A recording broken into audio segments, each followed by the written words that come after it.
Çocuğu bilen tavtay degan ma ikki so'zning farqini so'rabsizlar. Ya'ni shalinib ketish degan ma'noni bildirdi, lekin ishlatadigan o'rni o'xshamaydi do'stlar. Ma çocuğu degan bu yerda ta'kidlayotgani shu natija, ya'ni shalinib chiqib ketib bo'ldi, shu maydondan chiqib bo'lganini bildirdi. Tavtay deganimiz o'tirdagi jarayon, ya'ni tanlash va shallash jarayonini ko'rsatadi. Masalan, 他在半决赛出局了。他在半决赛出局了 desek u mushu yerim alqilg'ish musobaqada shalinib ketdi degani bildiradi. Ya'ni tushib ketdi demakchi. Shu sapdan tushib qolib bo'ldi deb natijani ko'rsatadi. Masalan, 他在半决赛被淘汰了 desek 他在半决赛被淘汰了 desek u yerim hal qilg'ish musobaqada shalinib ketdi deb ayada jarayonni ko'zlagan bo'ladi. Bey tavtay boshqalar tarafidan shallandi, tanlanib andan shallandi degan ma jarayonni ko'rsatadi. Shuning uchun tavtay degan so'z ko'pincha holatda bey shuma tavtay, bey tavtay degandek manda keladi.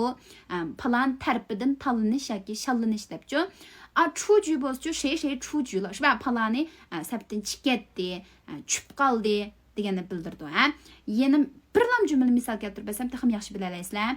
他在半决赛被淘汰出局了。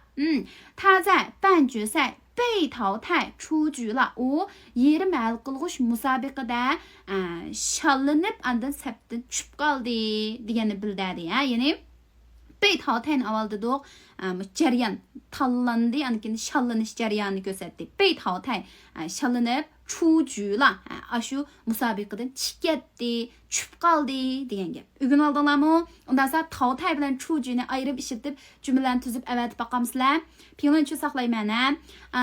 Andan yendisam yana shu faoliyatimiz oyoqlashdiganga pek oz qoldi do'stlar. Shuning uchun men jiddiy uqtirish qilyapman. Bu 50 yurish so'g'atliqdi. San to'shib qoldi ish qilib, 10 ning ichida qoldi deyman. Bu qatamliq fursat mush necha kundan men yolg'iz anadim, iqtisodim yetishmaydi, ammo bek o'rgangim batdi deydigan o'rgangishlarimiz uchun shularni ko'z tutib yetiq faoliyat qilib bergan mushundoq ahvoldagi do'stlarimiz oldin foydalanib qolsanglar bo'ladi.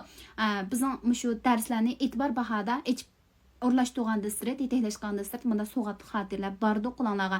Bundan keyin boshqa favqulodda bir o'zgarish bo'lib ketmasa, bundaq faoliyatni qilmaymiz, chunki mushuni qilib bo'g'ichalik xotirlar bu mollarni selib, tizimlab faoliyat uqtirish qilib qilgan bekchiq vaqt olib ketadi ekan. Mushu tizimlash qilgan bekchiq vaqt ketadi ekan. Shuning uchun qilmaymiz. Mush qatamliq fursatni yaxshi tutib olib, bundan keyin men faoliyat demanglar, boshpatda undar nomer 1 bizlarning nomerini qoldirsanglar bo'ldi.